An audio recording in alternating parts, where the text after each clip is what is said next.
Buenos días, bienvenidos a la conferencia del día de hoy en el espacio de AGRA de los sábados en la mañana.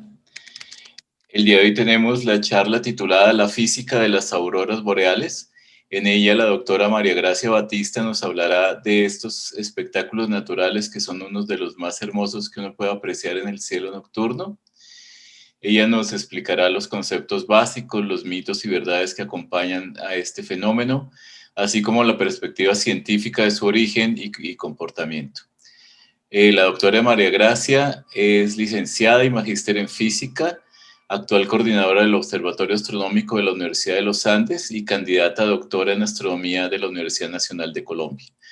Le agradecemos mucho su participación en el día de hoy, así como a ustedes por su asistencia. Los invitamos a suscribirse a nuestro canal de YouTube, donde van a encontrar no solo esta conferencia, sino todas las que hemos realizado en este espacio de los sábados, y acompañarnos al final de la charla en la sesión de preguntas, donde la conferencista nos podrá responder inquietudes que tengamos y comentarios, etcétera. Muchas gracias de nuevo a todos y bienvenidos. Buen día para todos. Muchísimas gracias por apartar el tiempo para ver esta charla sobre la física de las auroras boreales. Es para mí un gran gusto poder compartir junto con el grupo ACDA en esta charla, y pues la intención es que podamos conocer algunas características y algunas particularidades sobre estas encantadoras y para algunos misteriosas luces que se pueden ver en algunos lugares del mundo. Entonces, para empezar formalmente la presentación, voy a compartir mi pantalla para que podamos ver las diapositivas. Listo. Entonces, bueno, como les decía, el tema central o el título de esta presentación es La física de las auroras boreales. La idea no es inundarlos de ecuaciones, pero sí entender desde el contexto científico cómo se forman, por qué tienen los colores que tienen y cuáles son los parámetros que determinan la mayor probabilidad de verlas en determinado momento y en determinado lugar. Así que lo primero que voy a hacer antes de empezar a definir, como decir, físicamente la fenomenología detrás de las auroras boreales es cuál era ese concepto inicial que se tenía sobre las auroras boreales.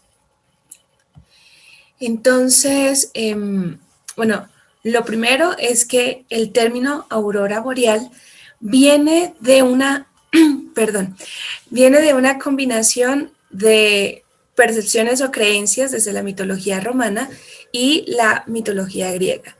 En el caso del término aurora, viene relacionado con una deidad de la mitología romana que personifica el amanecer.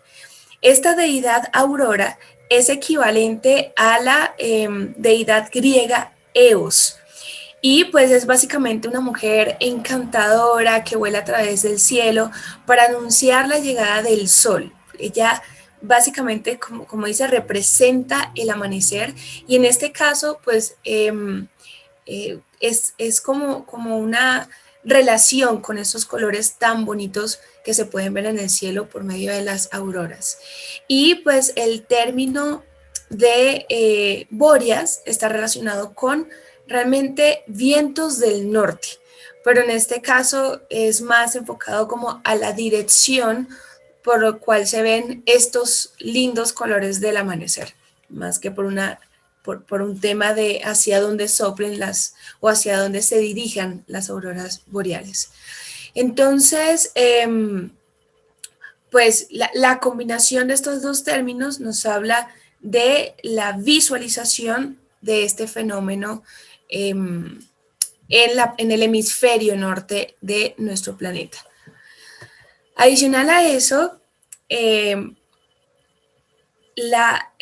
hecho de que pudiéramos ver auroras boreales tenía ciertas implicaciones.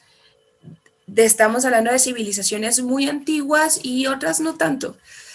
Y eso justamente creó en esas civilizaciones unos mitos y unas leyendas asociadas a estas hermosas luces.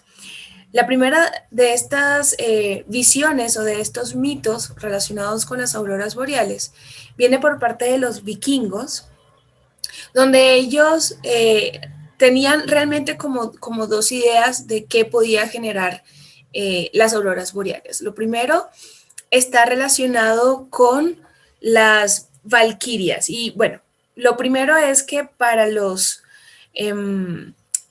vikingos, ellos tenían un dios principal que se llama Odín. Y pues él era gobernante de Asgard, que es como una fortaleza, un castillo gigante. Y entonces dentro de ese castillo gigante hay un salón dorado fortificado que se llama el Valhalla. Y básicamente ese es el lugar a donde llegan las almas de los guerreros poderosos que morían en batalla, ¿sí? Como de los más valientes. Y entonces, pues durante cada batalla en la tierra, las valquirias, que eran básicamente unas guerreras imponentes que iban a caballo y vestían armaduras y llevaban lanzas y escudos, entonces tenían la tarea de llevar a los guerreros elegidos por Odín, porque justamente eran los más fuertes y valientes, entonces tenían la tarea de llevar a estos guerreros al Valhalla. Obviamente después de morir, porque si no, no tenían derecho a entrar a Asgard y por lo tanto al Valhalla. Entonces, los vikingos básicamente creían que las auroras boreales que iluminaban el cielo eran el reflejo de la armadura de las valquirias mientras llevaban los guerreros al Valhalla y los llevaba ante Odín.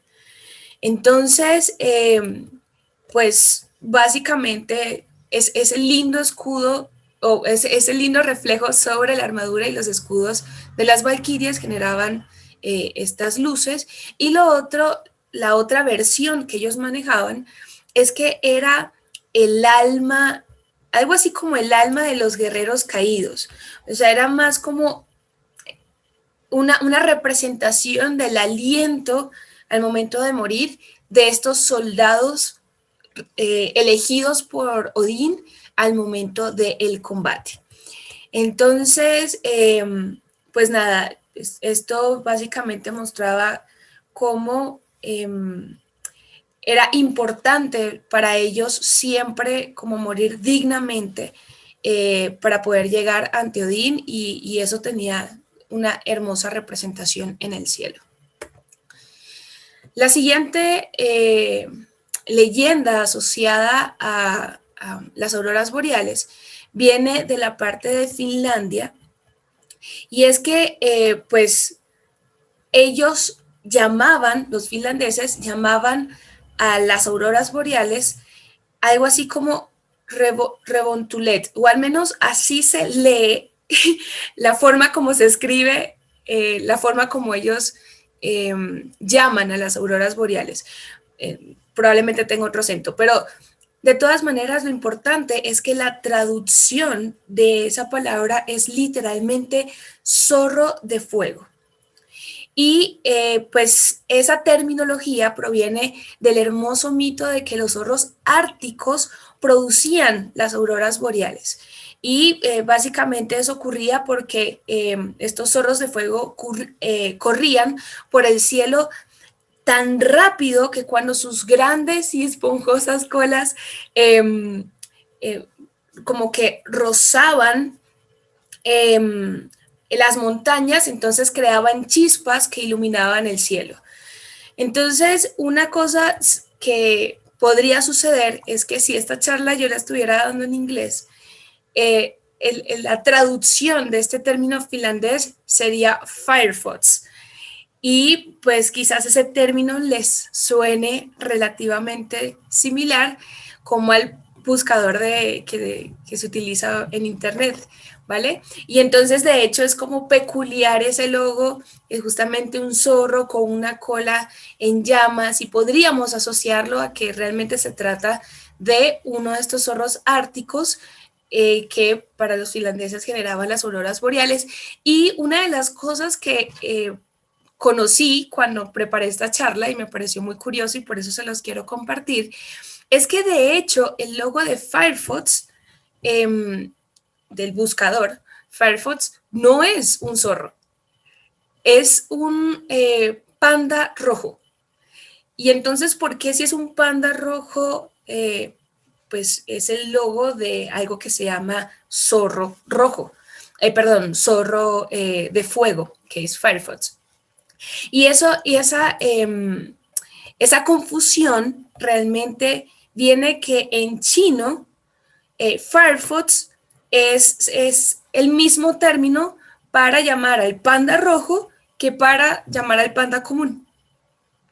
Entonces, pues finalmente de ahí fue donde pues vino la ambigüedad de poder generar este logo.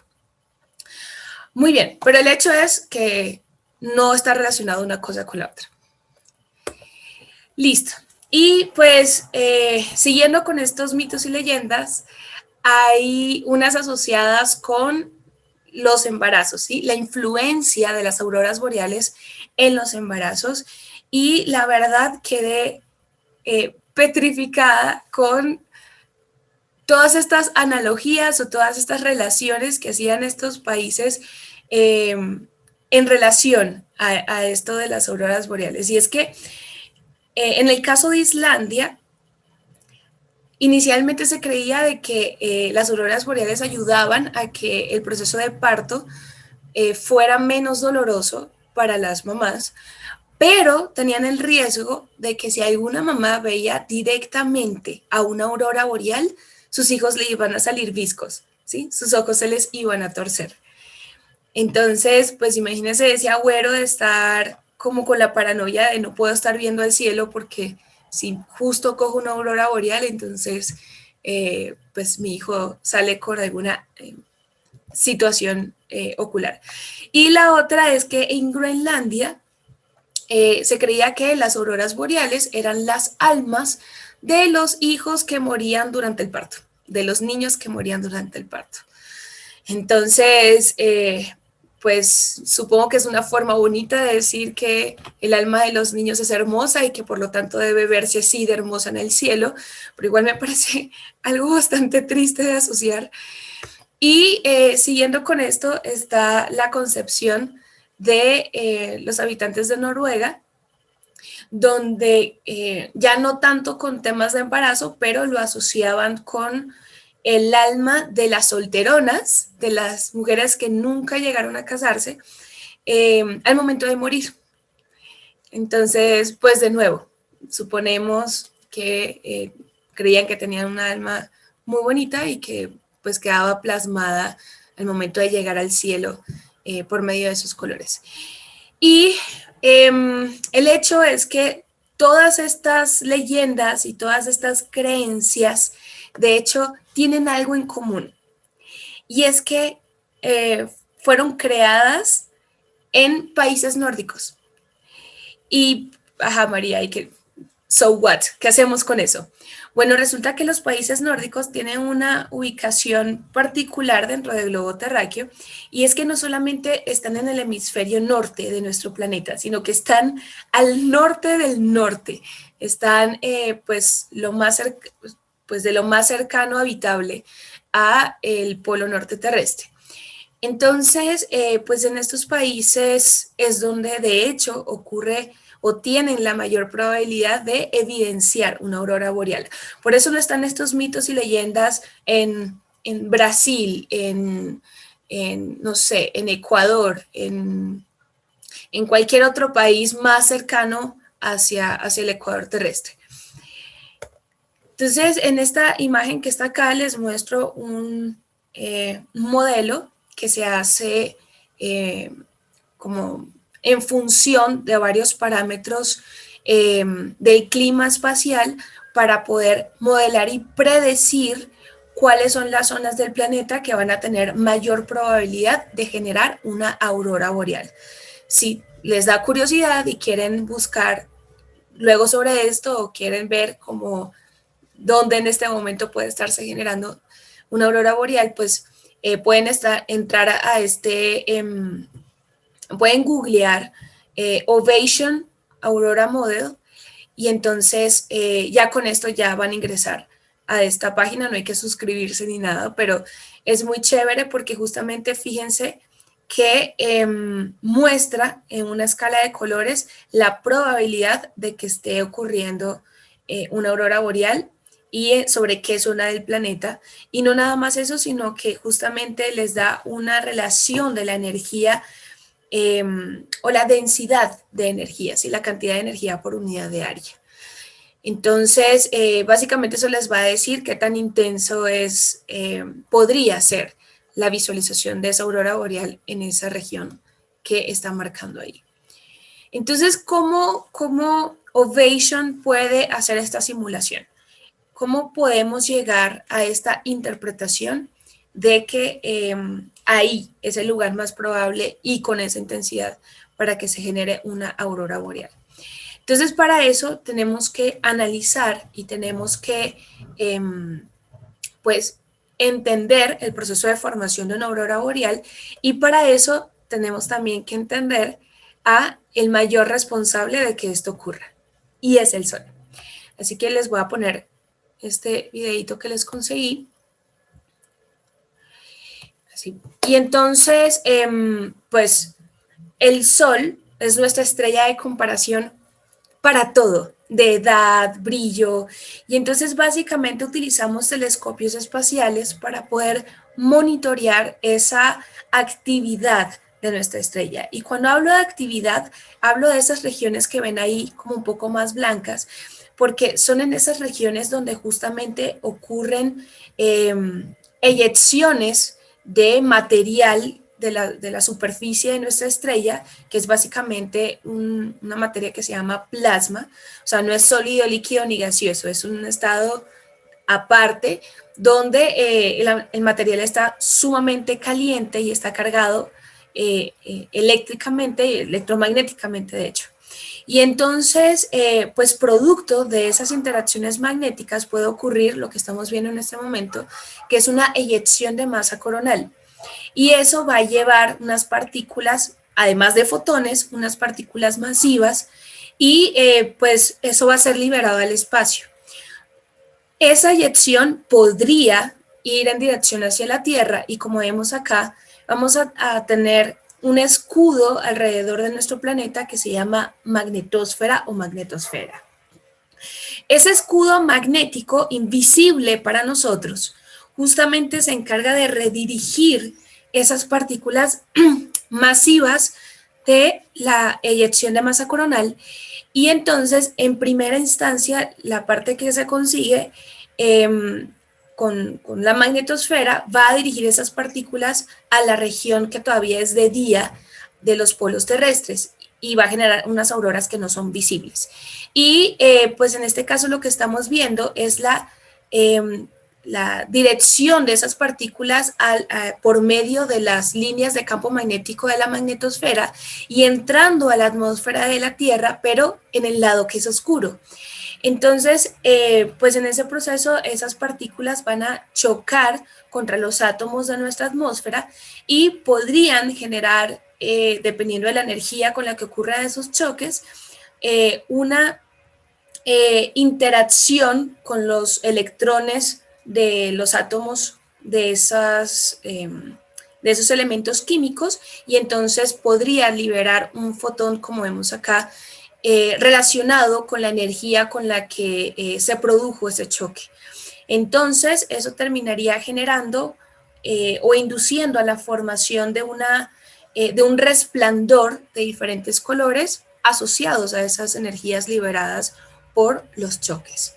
Otra cosa que quiero que noten de este video que les estoy compartiendo es que fíjense que justamente tiende a generarse una especie de óvalo que no es realmente un disco, ¿sí? No significa que todo lo que esté encerrado en ese óvalo podría generar aurora boreal, sino que justamente es en los bordes de esa región.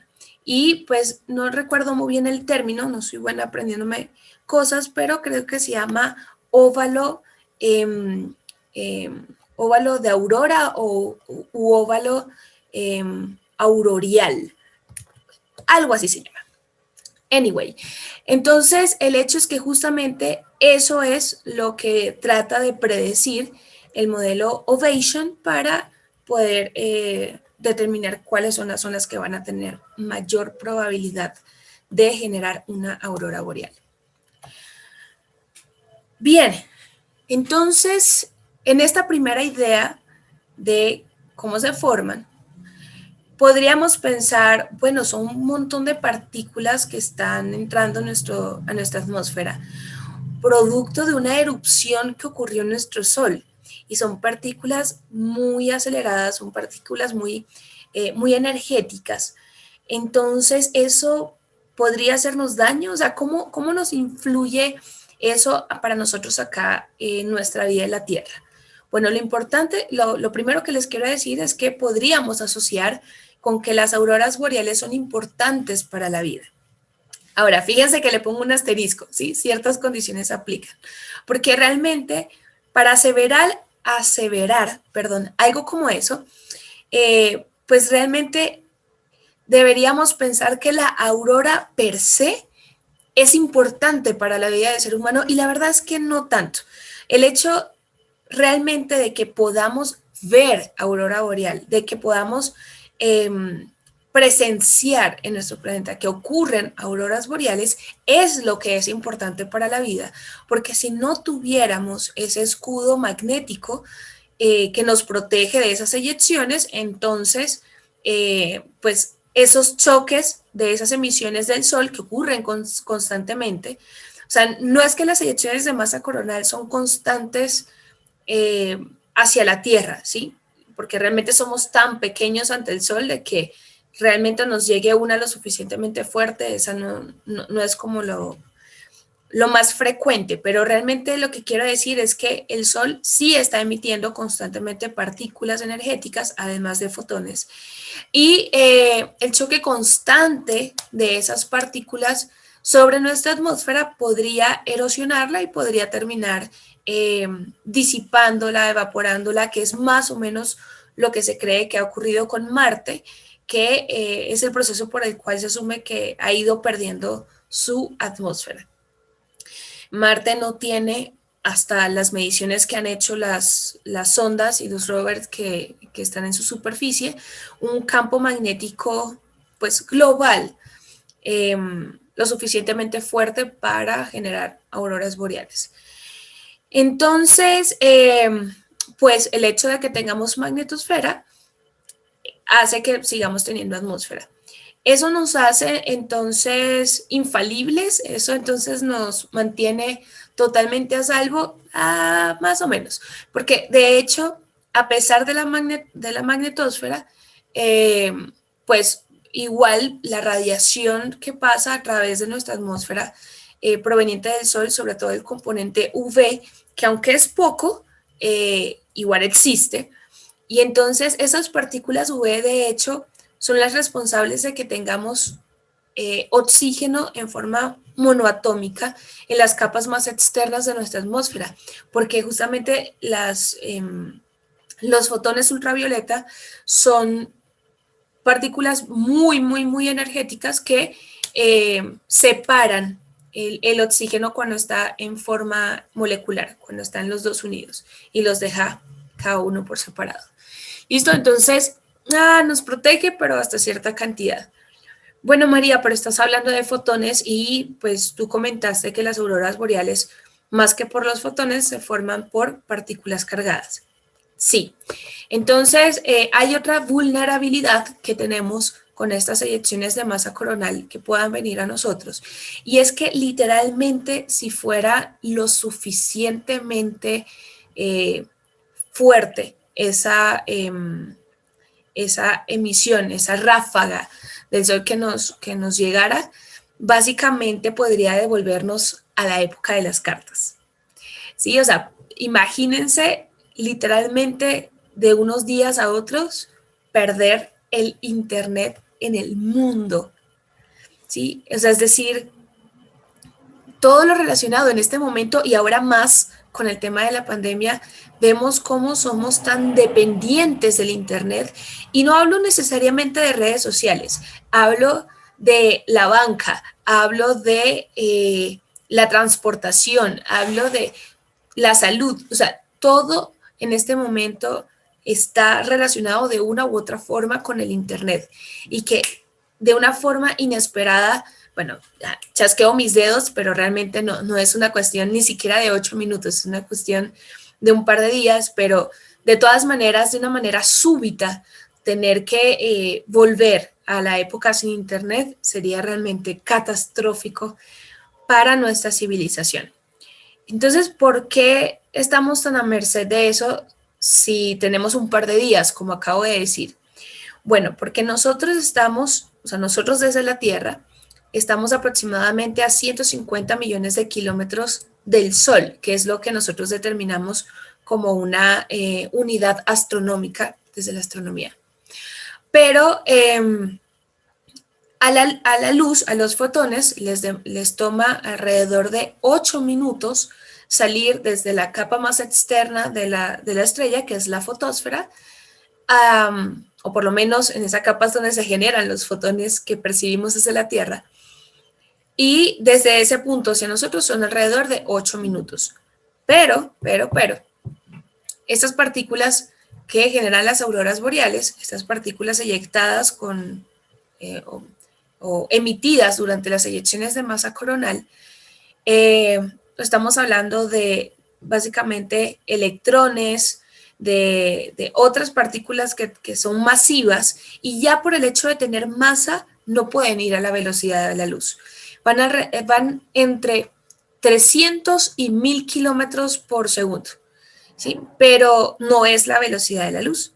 Por lo tanto, en este caso estamos hablando de alrededor de casi 2 días para llegar a nosotros.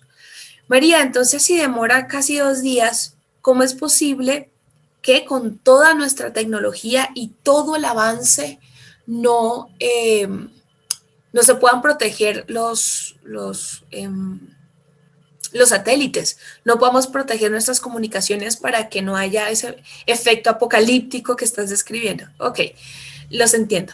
Pero el tema es que aunque podamos ver la luz de esa emisión, de esa eyección, con 2 días de anterioridad, el hecho es que hay unos protocolos muy rigurosos para poder apagar estos equipos, para poder como poner a salvo la electrónica, y hasta este momento ese protocolo lleva un tiempo mayor que el que demoraría esas partículas en llegar a nosotros. Entonces no es tan fácil como simplemente darle un botón así apagar, sino que justamente por todo lo que implica dejar el planeta sin internet, no es tan fácil hacer un apagado masivo de estos satélites. Listo, entonces, ¿cómo podemos tener una idea de cuándo ocurren o cuándo hay mayor probabilidad de que pueda ocurrir una de estas eyecciones? O sea, necesitamos una pista porque realmente estas emisiones de masa coronal son un poco como aleatorias, no solamente en intensidad, sino en dirección en la cual van a ser emitidas. Entonces, dentro de tanta incertidumbre, necesitamos algo de qué aferrarnos para tener una idea de cuándo estamos como un poco más en riesgo que en otros momentos. Bueno, lo primero que les quiero decir es que realmente nunca estamos con probabilidad cero. O sea, literalmente en cualquier momento puede ocurrir, pero hay momentos más probables que otros. Y eso está asociado, o una de esas pistas podría ser las manchas solares. ¿Y qué tienen que ver estas lindas pequitas del sol con esta situación tan comprometedora de quedarnos sin internet? Bueno, es que las manchas solares son unas regiones en las cuales vemos la consecuencia de actividad magnética en la superficie del Sol. Y es una consecuencia en la cual justamente hay una torsión en esas líneas de campo magnético sobre nuestra estrella que hacen que parte de ese material salga de la superficie de la estrella, se enfríe, sí, o sea, realmente nunca llega a estar frío, sino que brilla menos que lo que está adherido a la cromosfera del Sol, y entonces por contraluz vamos a ver que esa región brilla menos que el fondo, y por eso la vamos a ver como regiones un poco más oscuras. Si pudiéramos aislar el material que está en ese loop, en ese lazo de la región donde está la mancha solar, ese plasma que está bordeando, que está en dirección a ese lazo, brilla un montón porque igual es bastante caliente. Pero insisto, por ser menos caliente que el fondo, entonces se genera el efecto de contraluz. Algo así como las fotos de la playa donde las personas solo se ve la silueta así oscurita y el fondo se ve brillante. Así, es lo mismo. ¿Sí? Entonces, mientras más pequitas, mientras más manchas veamos sobre la superficie del Sol, significa que hay más actividad magnética, y si alguno de esos loops, de esos lazos que les estoy diciendo, es lo suficientemente grande o se produce con la suficiente energía, entonces va a terminar desencadenando una eyección de masa coronal. Pero ¿por qué ocurren estas torsiones? O sea, ¿por qué las líneas de campo magnético no simplemente se quedan como, eh, no sé, paralelas entre sí? ¿Por qué se tienen que torcer? Bueno, resulta que el plasma que recubre a nuestra estrella no gira con la misma velocidad en cualquier parte de nuestra estrella. De hecho, vamos a ver esta gráfica que vemos acá, este dibujito que les puse, donde vemos los tiempos que le demora al plasma hacer toda la vuelta alrededor del Sol. Entonces vemos que en la región del Ecuador es alrededor de 25 días y es poco más de 30 días hacia los polos. Entonces, justamente por el hecho de que ese material cargado eléctricamente, que es el plasma, gira a diferentes velocidades alrededor de la estrella, entonces, pues cargas en movimiento generan campo magnético. Y ese campo magnético, como vemos en este conjunto de imágenes que están acá abajo, entonces ese campo magnético va también a desplazarse junto con el plasma.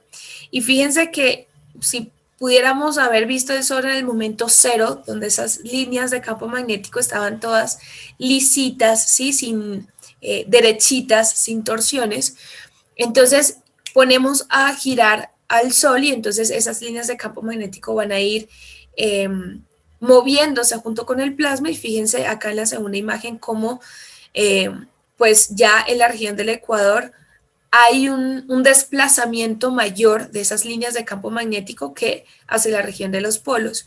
Y entonces ya después de al menos una vuelta es más evidente la torsión de ese campo. Por eso es como una vuelta, imagínense varias vueltas. Entonces lo que va a ocurrir es que a medida que se sigue estirando y se sigue moviendo esas líneas de campo magnético, va a ocurrir un momento donde esa torsión va a generar un desplazamiento ya no sobre la superficie de la estrella, sino en 3D. Va a tener que salir, separarse de su superficie. Y es justamente lo que va a provocar esto que vemos acá como protuberancia. Fíjense algo bien particular. Aquí tenemos una protuberancia y aquí tenemos una erupción sobre la superficie del Sol. Entonces, en el caso de la protuberancia, vemos cómo el material está unido de punto a punto a la superficie de la estrella, y entonces simplemente el material sigue esta curvatura que está acá, que es justamente esa manifestación de la torsión de la línea de campo magnético. ¿sí? Entonces, como el plasma está cargado, va a seguir esa trayectoria de la línea de campo magnético.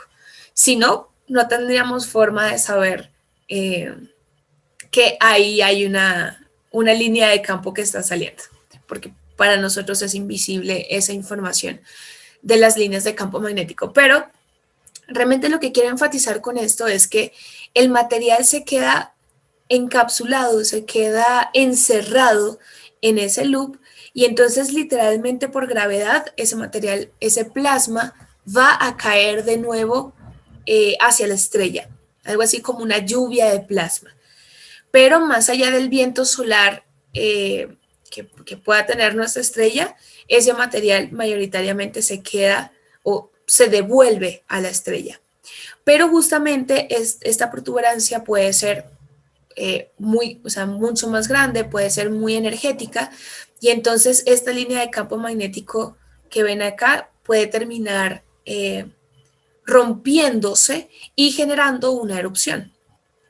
Entonces, en ese caso, no llega uno a cerrarse el loop o pues se cerró, pero de todas maneras se rompió ese lazo y termina emitiendo parte de ese plasma al medio interestelar.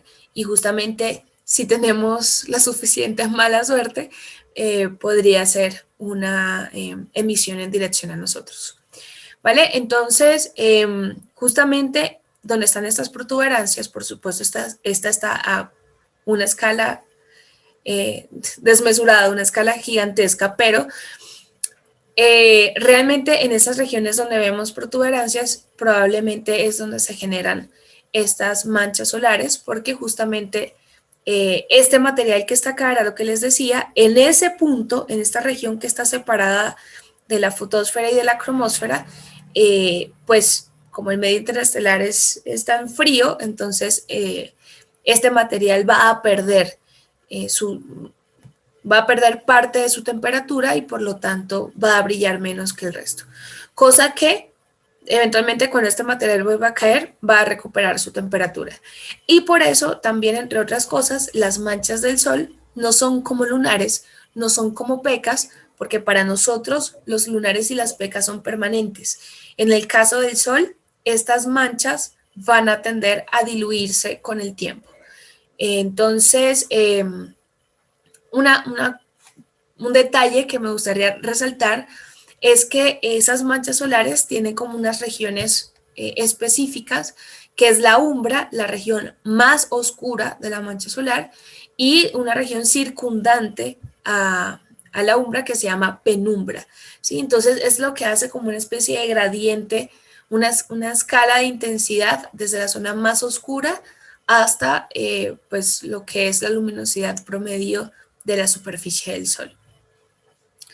Otra cosa que no necesariamente tienen que saber, no necesariamente forma o está relacionado con la formación de auroras boreales, pero en nuestro caso nuestra estrella central está estratificada, algo así como una cebolla, y pues tiene, pues el núcleo tiene una zona que se llama zona radiativa, que es donde la energía se transfiere básicamente por radiación, y luego de eso empieza como una capa que se llama zona convectiva, donde por medio de burbujas gigantes de plasma, ese material se mezcla y va desde la zona convectiva hasta la superficie de la estrella.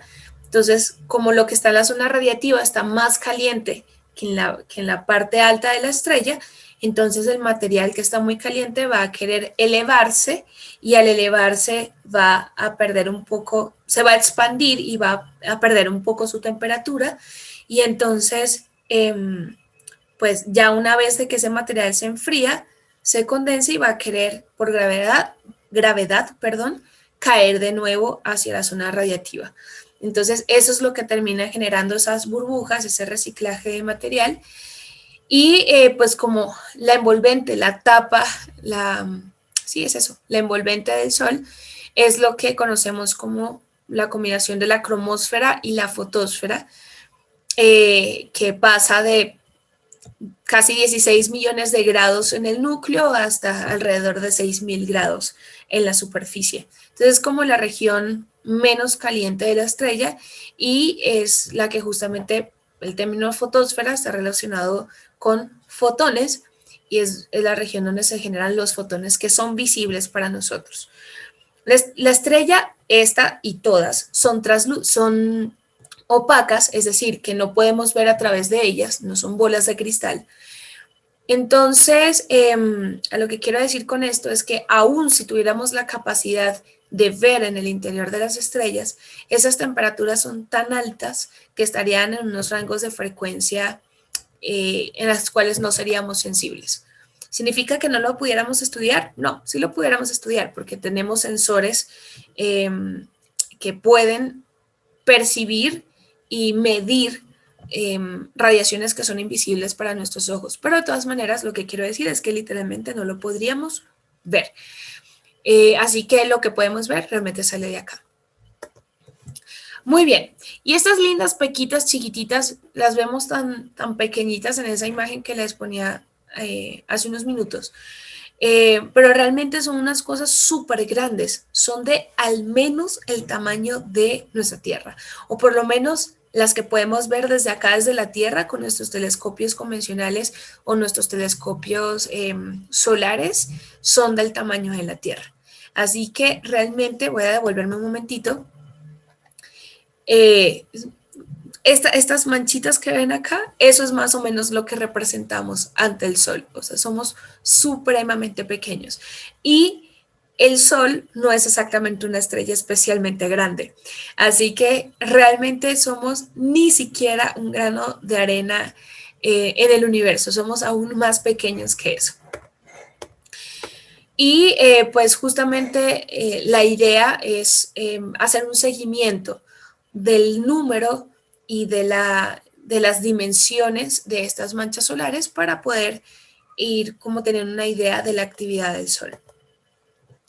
Esto se ha hecho desde aproximadamente unos 250 años más o menos, o por lo menos lo que tenemos registro.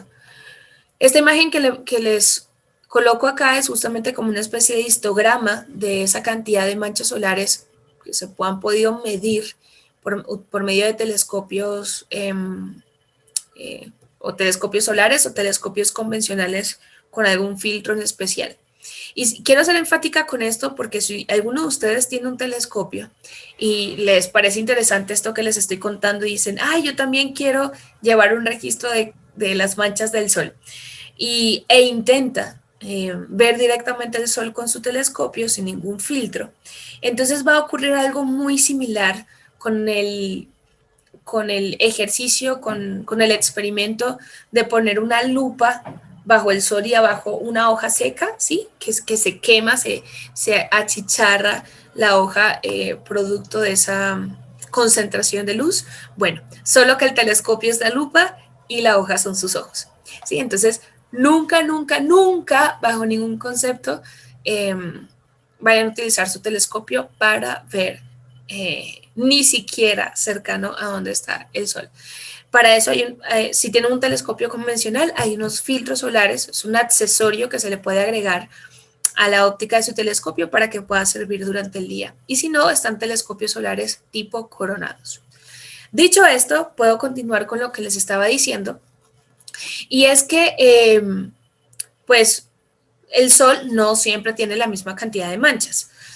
Y entonces, en este registro histórico vemos cómo en vez de ser una línea horizontal, ¿sí? Que siempre tenga el mismo número, o que tenga como una relación creciente, ¿sí? De que por medio que pasan los años, entonces sistemáticamente hay más manchas o hay menos manchas. Realmente por medio de este histograma podemos ver que son montañitas, son como ciclos, ¿sí? Entonces, pues hay momentos donde se generan más manchas y ya luego vuelve a bajar y vuelve a subir y así. Entonces, la separación temporal de esos máximos es más o menos de 11 años, ¿sí? Entonces podemos más o menos predecir que cada 11 años vamos a tener un máximo de actividad solar. Nosotros en este momento, porque esta gráfica que conseguí no llega hasta 2021, pero nosotros estamos apenas saliendo del mínimo de actividad. O sea, estamos más bien en una época donde tenemos un lindo disco naranja. Y otra cosa que me gustaría como señalar de este histograma que está acá es que aun cuando podemos predecir cuándo es el máximo de, bueno, podemos tener una idea de cuándo va a haber el máximo de manchas, aún no es ni siquiera como certero de cuántas manchas van a ocurrir. O sea, aún hay diferencia entre esos máximos y particularmente esta región que está acá, que les voy a enmarcar. Esa región temporal es conocida como el mínimo de Dalton, donde el Sol estaba particularmente, no sé, cansado, estaba particularmente dormido en la actividad magnética. No significa que ahí brilló menos, no. Su brillo es, para nuestra escala de vida, es básicamente constante, pero simplemente generaba menos manchas en su superficie. Entonces, aún en los máximos eran mínimos, ¿sí? O sea, aún en los máximos eran momentos de muy, muy, muy pocas manchas. Entonces, ¿por qué ocurrió esto? Todavía no lo entendemos, pero es posible que estemos entrando en un nuevo mínimo de Dalton, en una situación bastante similar, porque fíjense que la tendencia acá es a que este último máximo, que fue el del 2000, fue particularmente más bajo que respecto a los dos últimos y pues aún en esta etapa donde estamos saliendo del mínimo, nuestra estrella realmente sigue estando algo floja. Entonces, aunque sean un riesgo para nosotros, personalmente, yo quiero que se despierte porque ver manchas solares es simplemente bellísimo. ¿Y qué ocurrirá cuando el Sol envejezca? Porque el Sol no siempre va a brillar ni siempre va a estar en la condición que está en este momento. Bueno, a escala de vida humana sí.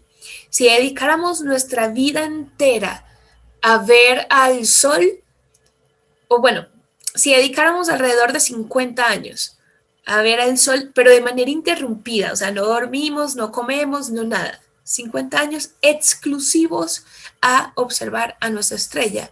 Eso equivaldría a ver a una persona solo 0.1 segundos de su vida, ¿sí? Nuestro Sol se estima que por su masa viva alrededor de 9.000 millones de años, de los cuales ha vivido la mitad. Entonces, pues estos ciclos son menos que un instante dentro de la vida del Sol. Pero eventualmente, así sea que estemos nosotros o no, el Sol va a envejecer, el Sol va a pasar de etapa y eventualmente se va a convertir en algo que se llama una gigante roja. Y más allá de que nos absorba o que nos desplace sobre el sistema solar, cualquiera de los dos escenarios es apocalíptico para nosotros, pero a lo que voy con esto es que lo que hemos podido observar con estrellas similares en nuestra galaxia es que a medida que la estrella envejece, disminuye su actividad. Entonces, lo que implica que disminuya su actividad es que va a tender a generar menor cantidad de manchas y aún cuando genere manchas o genere eyecciones de masa coronal, van a ser menos intensas y por lo tanto esperaríamos que se produzcan menos auroras boreales o por lo menos se produzcan con menos intensidad. Entonces, pues este proceso, la estrella no está sabiendo si aquí es de día, si es de noche, si estamos o no estamos todavía como especie. Nuestra estrella sigue funcionando de manera independiente de nosotros, nuestra estrella y el universo entero, ¿vale? Porque realmente al sistema solar y al universo le da lo mismo si uno se pone una camisa verde o una rosada, si estamos vivos, o sea, cero influencia del cosmos sobre la vida humana, ¿sí? O por lo menos sobre la vida diaria humana en decisiones como trabajo, amor, esas cosas relacionadas con la astrología. ¿sí? Nada de eso realmente es científico, nada de eso realmente ocurre. Pero lo que quiero decir realmente con esto es que pues realmente se pueden producir auroras boreales durante el día, solo que no las vemos. Entonces realmente lo que sí podemos ver son las auroras boreales que ocurren o esas partículas que ingresan a la atmósfera y chocan con los átomos eh, durante la noche. En el caso de estos países nórdicos, aquí les doy una muestra particularmente de Oslo, no se pueden ver, aunque esto se produzca de noche, no se puede ver en cualquier momento del año. Y ustedes podrían pensar, ¿pero por qué? Si todos los días hay noche. Sí, pero por lo cercano que están estos lugares al polo norte terrestre y por la inclinación de poco más de 23 grados del ecuador terrestre respecto al ecuador solar. Entonces, eso hace que esas regiones cercanas a los polos terrestres tengan momentos durante el año o rangos de meses durante el año donde prácticamente no hay noche. ¿Sí? Entonces, como vemos en este gráfico que les pongo acá, lo que está en color salmón oscurito y más claro es el tiempo de duración del día, o sea, que es visible la luz solar en pleno o hacia el atardecer, en esta parte un poco más clarita. Y fíjense que entre los meses básicamente de mayo y inclusive septiembre, eh, la duración del día es básicamente, fíjense, desde las 2 de la mañana hasta las 10 de la noche, y aquí volverían a ser las 24 horas, casi la totalidad de ese tiempo es de día. Entonces, ¿por qué les pongo esto? Porque si bien estos lugares, estos países nórdicos son los mejores lugares del mundo para poder cazar auroras boreales, tienen que estar muy pilas si tienen pensado en algún momento darse la oportunidad de ver una aurora boreal. A mí me encantaría. No sirve en cualquier momento del año. ¿Sí? Así que muy pilas con esas ofertas, como es el momento. Sí, pues si tienen un ofertón para ver auroras boreales en junio o julio, deje así, porque va a ir a ver una linda región muy fría, pero auroras boreales es prácticamente imposible que las vaya a ver. Independientemente de que haya bastante actividad magnética, de que se pueda ver, es un tema de que durante el día no es factible. Listo, entonces, si bien no se puede predecir cuándo, sí podemos predecir cuándo no viajar. Y este tipo de cosas, este tipo de gráficos, literalmente pueden como googlear en función de la ciudad que vayan a ir, pero el comportamiento de los países nórdicos es bastante similar a este. Ahora, hagamos la imagen mental, hagamos el ejercicio mental, porque para hacer un viaje de esto no solamente es bastante costoso, sino que está bien lejos. Entonces, ¿se imaginan qué bonito, qué genial sería poder ver una aurora boreal acá en Latinoamérica? Pues de hecho, algunas personas tuvieron el privilegio de vivir para verlo, para presenciarlo. Y fue el 2 de septiembre de 1859, acá en Colombia, en Montería, en una madrugada, la madrugada del 2 de septiembre, se alcanzó a ver auroras boreales. Pero ¿cómo es esto posible si estamos justamente Montería está como a 8 grados sobre el ecuador terrestre? Entonces, ¿cómo es posible que veamos acá auroras boreales? Bueno, fue uno de esos casos, de esas llamaradas supremamente potentes que llegó a nosotros, esas eyecciones de masa coronal. Nuestro escudo hizo su trabajo, pero no al 100% eficiente, y terminaron justamente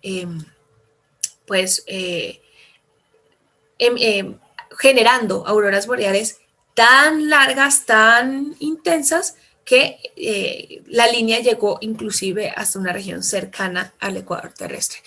Entonces, pues más allá de lo bonito de verlas, si ocurriera en esta época y yo saliera a la madrugada y viera una aurora boreal, haría dos cosas. Primero, pues quedaría impactada, maravillada, y luego me pondría en posición fetal a llorar porque diría, ya, esa es el apocalipsis, ¿sí? Por el tema de la poca probabilidad que eso ocurra y sobre todo que en este caso donde ocurrió este fenómeno que es llamado el efecto Carrington, en función del apellido del astrónomo que fue el primero en reportar lo que había ocurrido en esta zona. Entonces, hubo daños sobre el sistema de telegramas, sobre todo más hacia la parte alta del hemisferio norte, y esto eran cables subterráneos y los achicharró. O sea, fue tan fuerte la lluvia de partículas que hicieron daño a un sistema subterráneo de comunicación. Traten entonces de extrapolar lo que podría ocurrir con nuestros pobres satélites si eso sucediera de nuevo. Esta publicación que les muestro acá, aquí tienen como el código para buscarlo por internet, es un trabajo realizado por varios colombianos sobre este fenómeno que ocurrió del efecto Carrington y de la manifestación de la aurora boreal acá en Colombia. Por si acaso pues tienen la curiosidad, hagan un pantallazo y guarden esa información para buscar el artículo. O luego me pueden escribir y les comparto la información, inclusive el artículo. Muy bien, entonces hasta ahora siempre he enfocado a estas hermosas luces cercanos al polo norte terrestre, pero pues como vimos en la simulación, esa canalización de las partículas cargadas es hacia los polos terrestres. Entonces, ¿hay auroras boreales en el polo sur? Sí, pero no. O sea, sí se ven estas manifestaciones brillantes en el cielo nocturno del cercano al polo sur terrestre, pero no se llaman auroras boreales, se llaman auroras australes. Por si acaso, no son auroras astrales, no, australes. Y es que ese término austral viene o significa el griego sur, ¿sí? Entonces es como para definir rápidamente hacia qué hemisferio es que se está generando este fenómeno. Pero todo lo que les he explicado sobre ese proceso de entrar las partículas cargadas y generar estos brillos en el cielo aplica idéntico para el polo sur terrestre. Lo único que le vamos a llamar es auroras australes. Listo, entonces no solamente ocurre en diferentes lugares de la Tierra, sino que de hecho también ocurre en diferentes lugares de nuestro sistema solar. Y es que hemos encontrado de que Júpiter, Saturno, Urano y Neptuno hemos podido capturar con telescopios espaciales estas auroras boreales en los polos. Como les decía, no ha sido así en Marte y particularmente en Venus, ya que tiene atmósfera. Podríamos pensar que también tendría auroras boreales, pero el campo magnético que tiene este planeta es muy débil, entonces no hemos podido reportar generaciones de auroras boreales en su superficie. Sí, pero lo que sí de una podemos inferir es que al tener auroras boreales tienen un escudo magnético suficientemente fuerte. A diferencia de Marte, no podemos ir a la superficie de estos planetas para hacer una medida de campo magnético, pero solo con ver esto ya empíricamente podemos saber de que tiene campo magnético en su interior. Ahora, una cosa que rara vez se habla es que hay unos sonidos asociados a las auroras boreales. Yo realmente no sé cómo compartir acá sonido. Yo voy a ponerlo, es posible que no suene, y si es así, voy a tratar de compartir en vivo este sonido, pero el hecho es que aquí tengo una grabación del sonido de la aurora boreal. 1,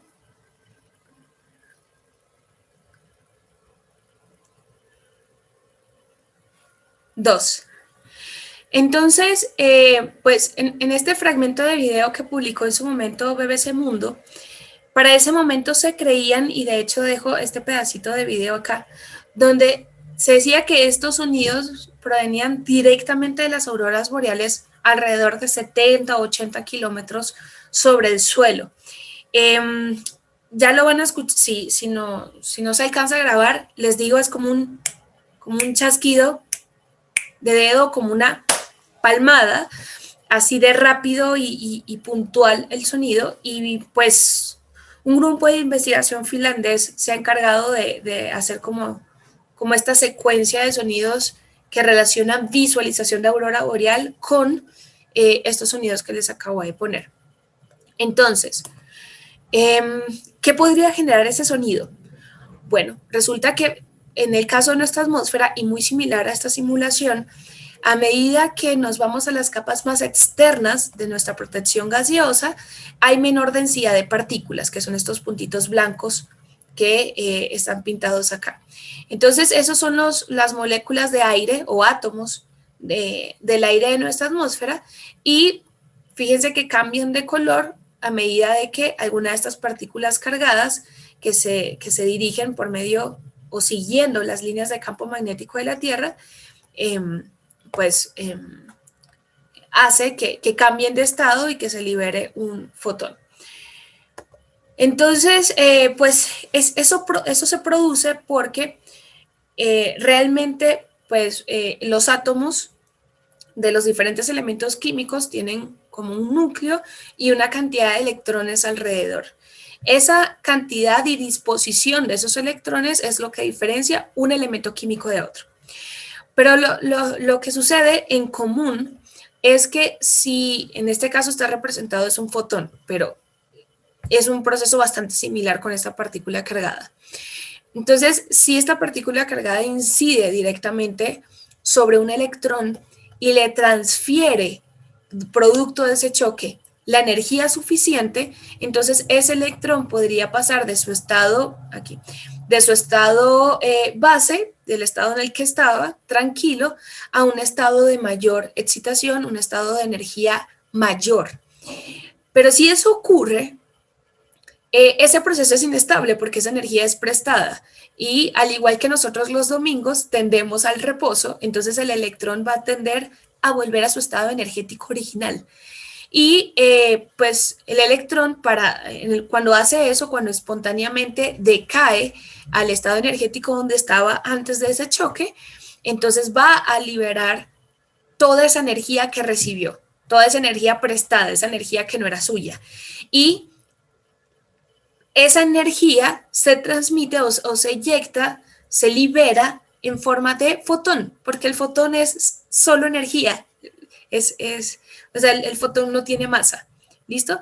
Entonces, ese fotón va a vibrar, va a tener una frecuencia asociada a esa energía que liberó. Así que mientras es más energético, va a tener un color más hacia el azul, violeta, y cuando no es tan energético va a ser más hacia el color rojo. ¿Sí? Entonces, pues como extrapolando esto, ya lo que ocurre con los átomos en nuestra atmósfera, entonces fíjense, aquí tenemos pues el núcleo, aquí esto era una simulación del hidrógeno, que es básicamente un protón y un electrón. Aquí pues estos átomos son un poquito más complejos que el hidrógeno, y entonces tienen varios electrones, y por lo tanto al tener mayor cantidad de electrones tiene mayor probabilidad de que alguna de esas partículas pueda chocar con alguno de esos electrones. Y entonces fíjense acá en la etapa 1 pues tenemos nuestra partícula que llega, choca contra este electrón, lo sube de nivel, pero pues no, como les decía, no está permanentemente en ese estado de excitación, eventualmente como ven acá, van a decaer, y al decaer, dependiendo de la cantidad de energía que haya recibido, pues va a manifestar un fotón con una determinada energía y por lo tanto emitiendo en un determinado color. ¿Sí? Entonces, al ver este color verde, podemos asociar de que se trata de la representación de un átomo de oxígeno.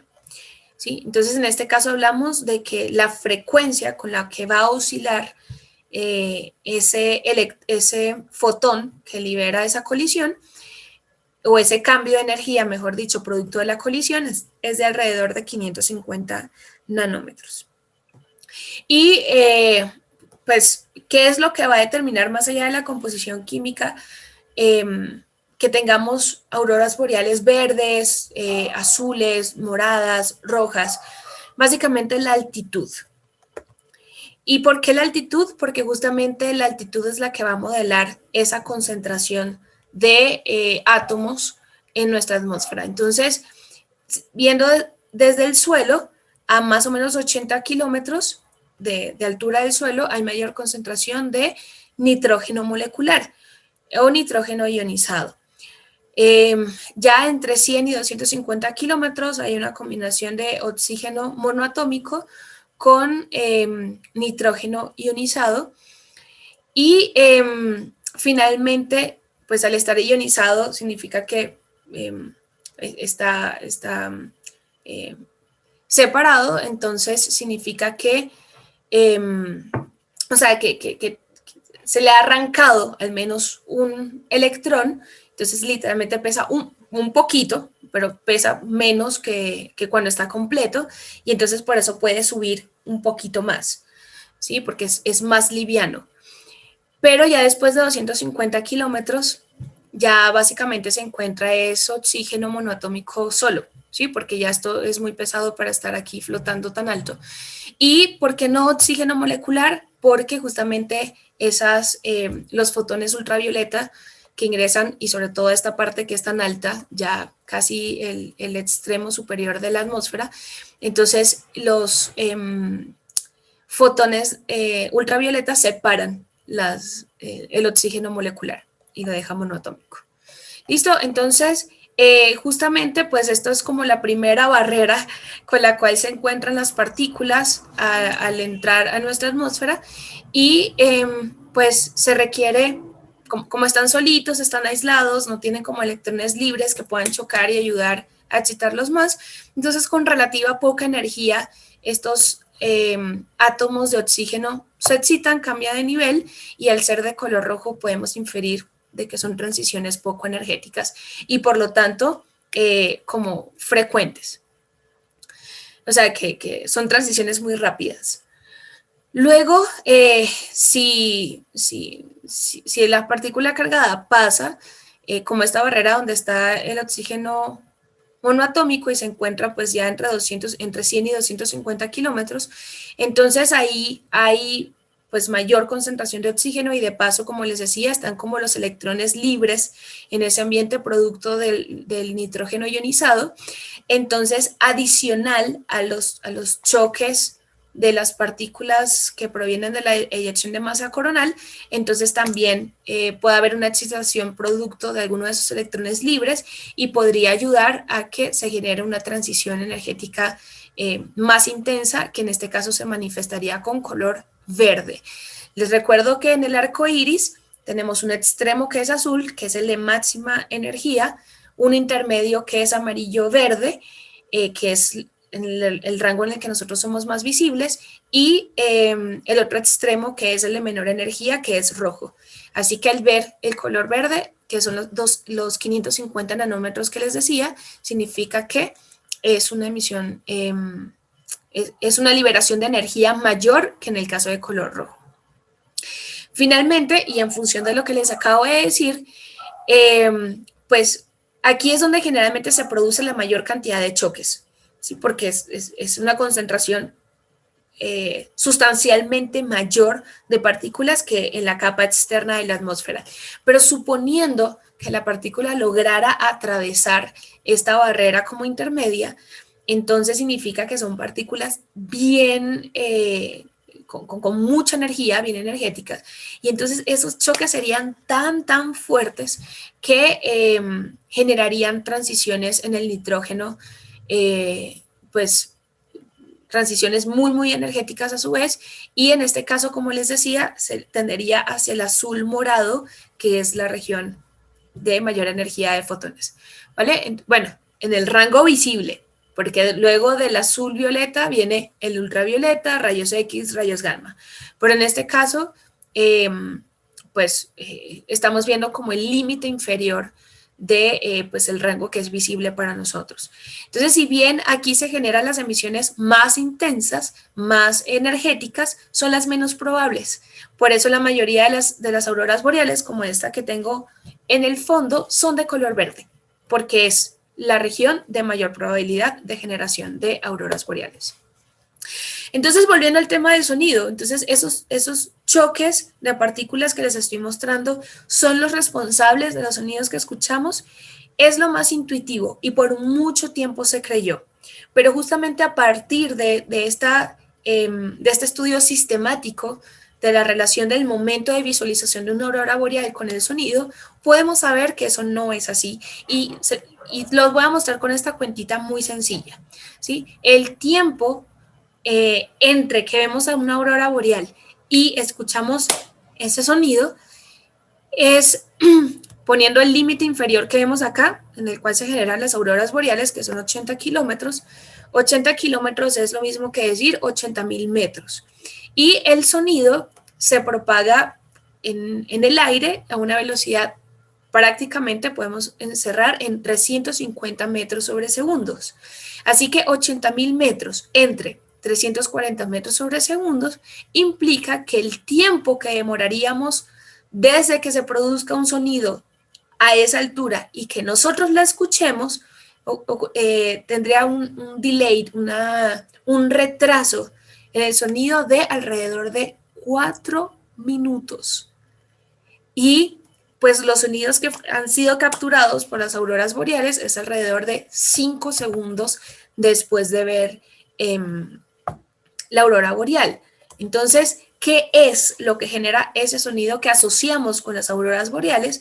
Es producto de un fenómeno que se llama inversión térmica, que es básicamente cuando tienes una capa de aire un poco más cálida embebida entre dos estratos que son fríos, ¿sí? Por eso ocurren estos ambientes muy fríos o inclusive en ciudades, y eso, ciudades como Ciudad de México, por ejemplo, y un poco acá en Bogotá también, donde tenemos como esa capa de smog, esa capa de aire, en este caso contaminado, pero particularmente más caliente, que ni puede subir más ni termina de caer al suelo. Entonces se queda ahí como encerrado. Ese es producto de ese proceso de inversión térmica. Y ocurre alrededor de 70 metros sobre el suelo, perdón. Entonces, sobre esos 70 metros, sí da la escala de tiempo para que se relacione ese sonido. Pero María, ¿qué tiene que ver? O sea, con la aurora boreal. Bueno, porque ese chasquido que producen este proceso de inversión térmica es porque en estas regiones donde ocurren las auroras boreales, el ambiente está cargado eléctricamente. ¿Sí? Recuerden que lo que les decía acá, hay un montón de electrones libres y yo no sé si les ha pasado alguna vez que han sentido estática y ocurre como una leve descarga eléctrica o han sentido como que le da corrientazo a alguien o algo. Ojalá alguien y no algo. Bueno, en fin, entonces el hecho es que ocurre como ese chasquido justamente, ¿sí? Entonces esos sonidos cuando hay auroras boreales significa que el ambiente está bien cargado eléctricamente y que están ocurriendo como ese proceso de carga y descarga en el aire, ¿sí? Como dos cables que se acercan y ocurre como ese chispazo. Entonces más que ver una chispa es el sonido producto de esa carga y descarga del aire.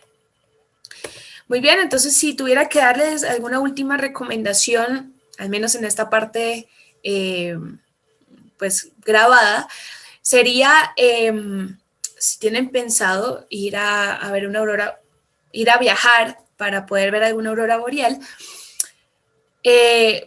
además de disfrutarlo a simple vista, traten de capturarlo con las cámaras, porque como les decía, parte de esta información está en los límites visibles, ya sea hacia el rojo o hacia el azul, y es información que igual va a estar presente y no va a ser tan fácil de ver a simple vista y las cámaras sí son muy buenas para eso, especialmente hacia el rango que va hacia el rojo y el infrarrojo. Si llevan una cámara convencional, o sea, de rollo, si todavía la consiguen, ellas son más sensibles hacia el azul, entonces podrían captar auroras boreales con matices hacia el morado y azul, además del verde. ¿Listo? Entonces es como complementar una cosa con la otra. Por lo pronto quedo totalmente a la disposición de las preguntas que quieran hacer y nuevamente agradecerles dentro de tanta cosa que ocurre a nuestro alrededor, haber apartado el tiempo para ver esta charla. Así que gracias por su tiempo, gracias por estar. Yo también estoy acá pendiente de responder sus preguntas. Feliz día para todos. Gracias.